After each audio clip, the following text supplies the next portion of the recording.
This is the show dedicated to raising up the next generation of men of faith and character.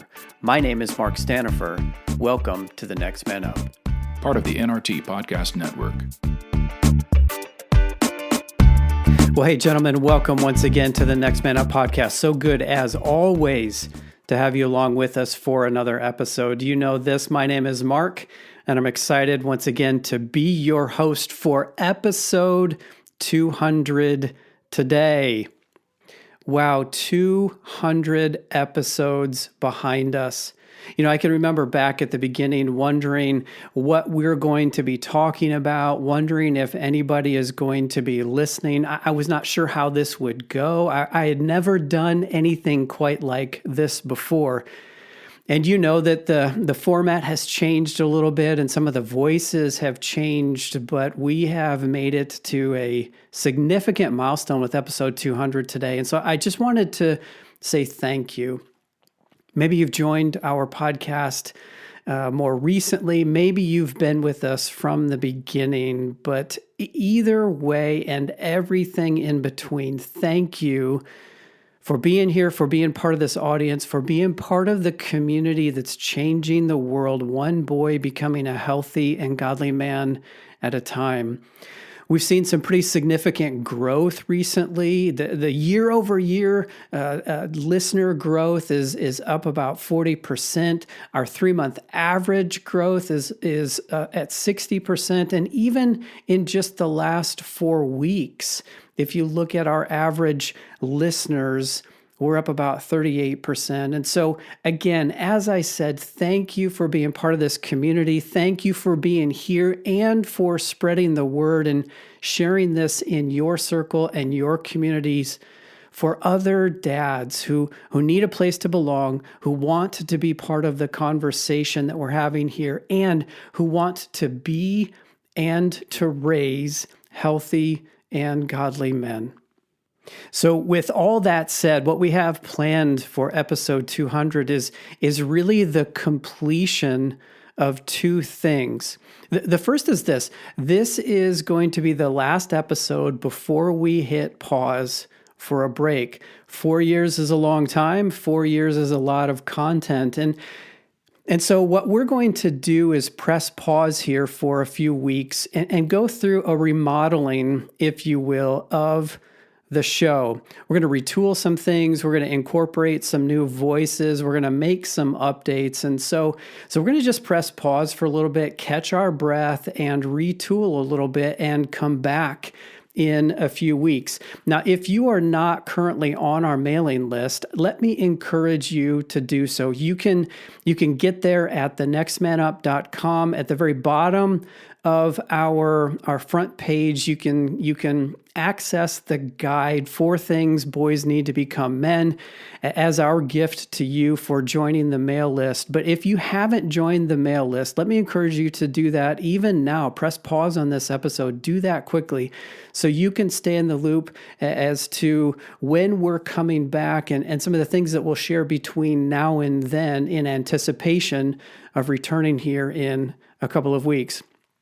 That is one aspect of what episode 200 is completing.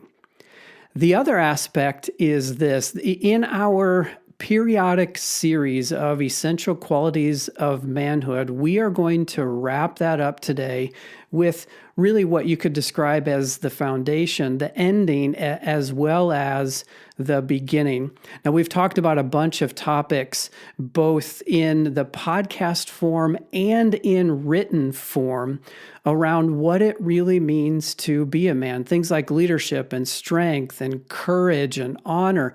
You can find all of those in both audio form and in written form, again, on our website, on the blog page, thenextmanup.com/blog. If you do a quick search for Essentials of Manhood, that'll bring up the entire series of audio and of written articles for you to access. And so today we're going to finish this series, the audio version, by exploring faith, the spiritual side of who we are, and really the bedrock of who we are. There are a number of different ways that one could define faith, but the author of Hebrews in the 11th chapter says it this way. Faith is the confidence in what we hope for and the assurance about what we do not see. Let me say it differently. It is what you believe in. It's what you hope for. It's the trust that you place in the unseen. So what is that for you? A few verses later, the writer goes on to say this, it's impossible to please God apart from faith. And why? Because anyone who wants to approach God must believe both that he exists and that he cares enough to respond to those who seek him.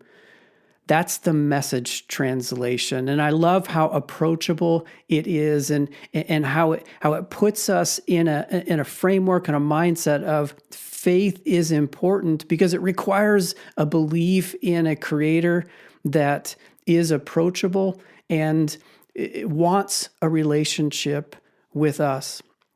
If you want to be a godly man, or if you want to raise sons to be godly men, then faith is a requirement. But here's the question we're going to ponder. In fact, a couple of questions. What is it that you believe? What is your faith? And how does your life align with what you say you believe? And then how are you passing that on to your son? Now, I imagine that some of you are thinking, well, why are you asking me what I believe? That's kind of a Captain Obvious question, isn't it, Mark? But let me narrow it down a little bit further because I think that on the surface, this may seem like an easy question, but in reality, it's much more nuanced. What is it you believe about who God is? What is it that you believe about who you are? And about God's relationship with us and our world, or more specifically, his relationship with you and your world. You see, the answers to these questions are deeply fundamental and pivotal. You must clearly know what it is you believe before you can explain it to somebody else. Now, I'm not talking about having a certainty about everything, having all the mysteries answered and the questions resolved. That's not faith. Go back to what the Hebrew writer says. There's a mystery and an unknown about what we're talking about. But rather what I'm suggesting is being able to describe what it is that you believe.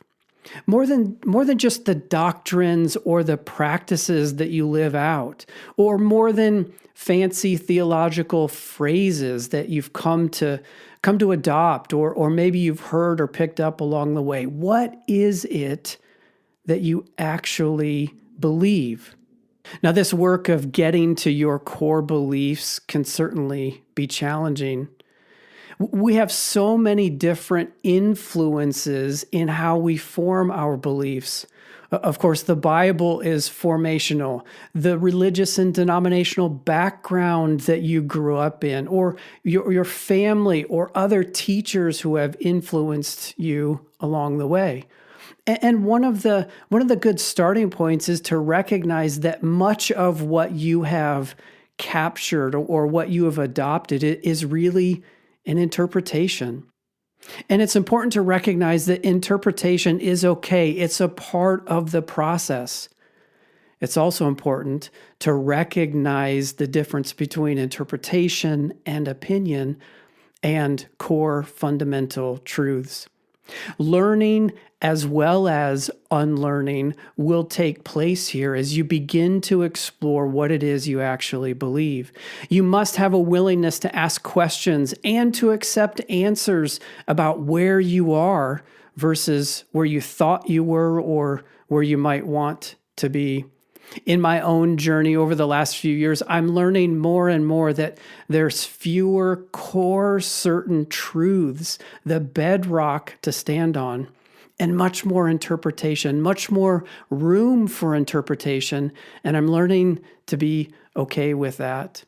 God can handle your questions. He can handle my questions, because at the root of who God is someone who wants your heart and your trust, somebody who wants a relationship with you.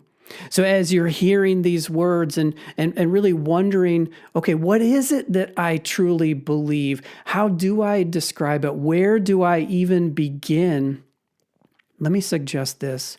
A good starting place is simply to ask God to show you who He is, and then just watch as the journey unfolds from there. This next question gets a little more personal, goes a little bit deeper, and it's this: how are you living in alignment with what you believe? You know, the way you spend your money and your time will reveal what you think is important in your life. In essence, your spending of money and your spending of time is the evidence of what you believe matters. Well, in the same way, the actions you're living reveals what you believe. Let me give you an example. If you believe God is watching with a measuring stick and a cattle prod, well, then of course you will define what good behavior is and work hard to perform. Or if you believe God is more focused on big picture things like running the universe and doesn't have so much time for individual people or relationships, you'll give less thought and care to connecting with Him in an intimate way. Now, these are just two perhaps extremes, but your belief, whether you're conscious of it or not, will define how you live. It'll define how you treat yourself. It'll define how you treat others. If what you say you believe does not influence or align with how you act, and by act I mean think or decide or relate or behave, then it's not really what you believe, because your actions will reveal your beliefs 100% of the time. Now, Paul tells us in Galatians that the actions, the evidence, if you will, of godliness, of godly behavior is found in the fruit of the Spirit. And please don't hear me here as this is weakness or lame, limp manliness. Living out the fruit of the Spirit takes courage and strength and initiative and action. Let me say it this way. What I'm trying to say is what you do matters. Of course it matters. There are consequences, good, bad, and even neutral in what you do. But how and why you do it matters more. And therein lies the evidence of what you believe. Let me give you a quick example. How you allocate your mental real estate, your thoughts, your attitudes, your mindset, your fantasies, your dreams, your fears, your insecurities, your emotions, how you allocate your mental real estate is evidence of what you believe about who God is and about who you are. So who are the owners of your mental real estate? Again, just one example, but does your mental real estate allocation line up with what you say you believe?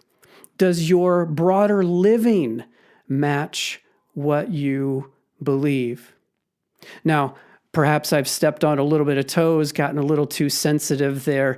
Or maybe you're asking, what do I do? Like, how do I either become aware of this or work to align what I believe and what I do? First of all, it's knowing what you believe.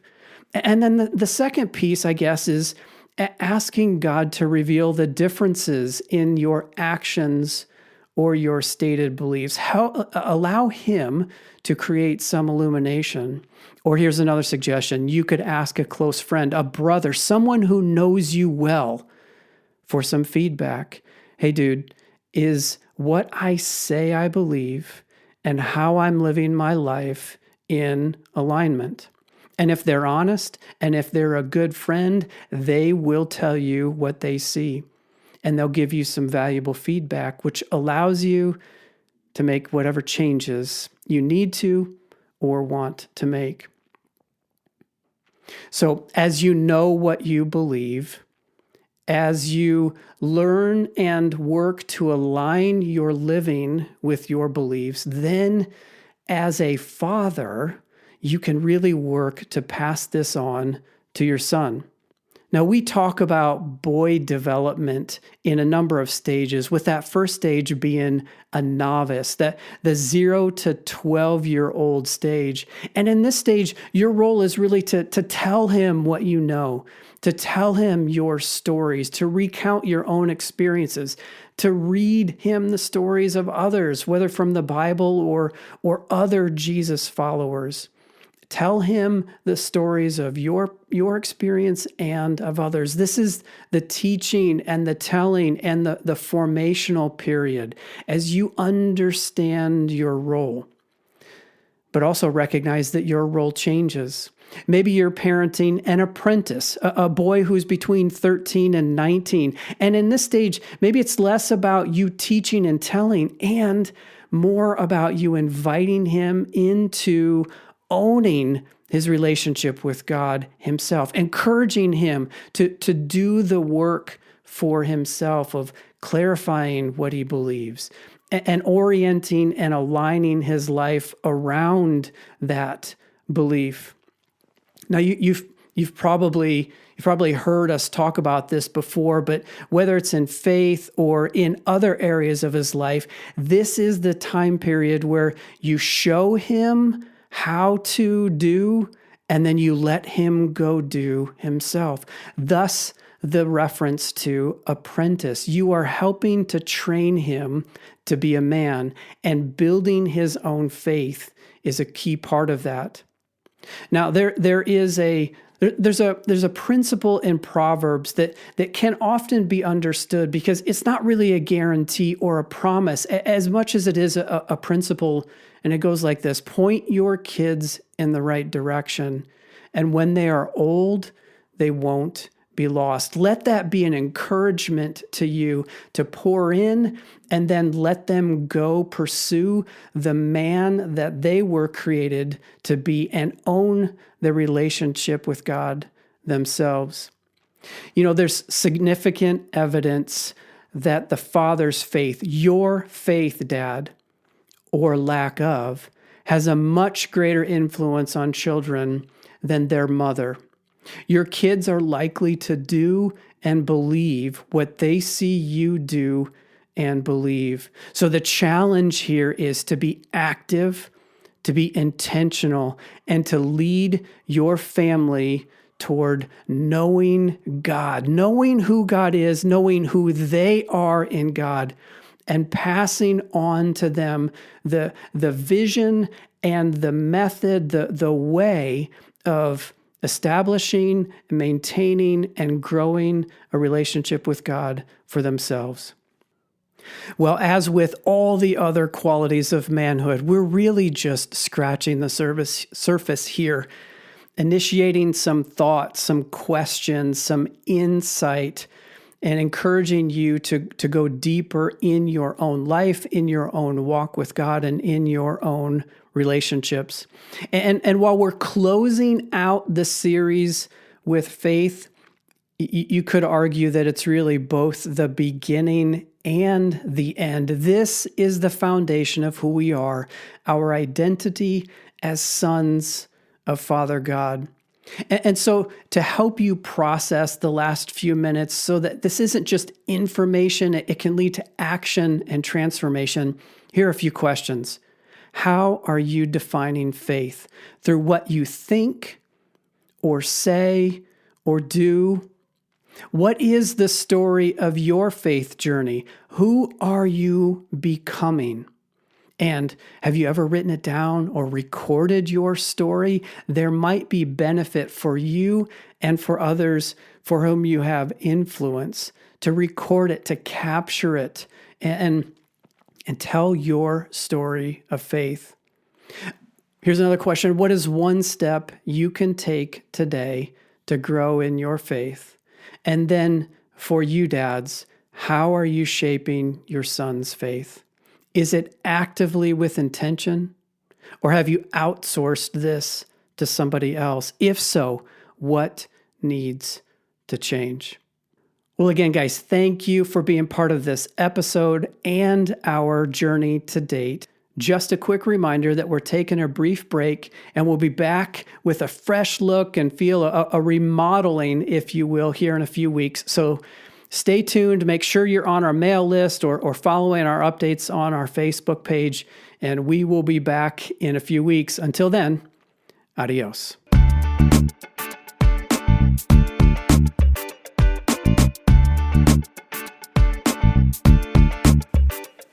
Hey, listeners, thanks for journeying with us on this Next Man Up podcast.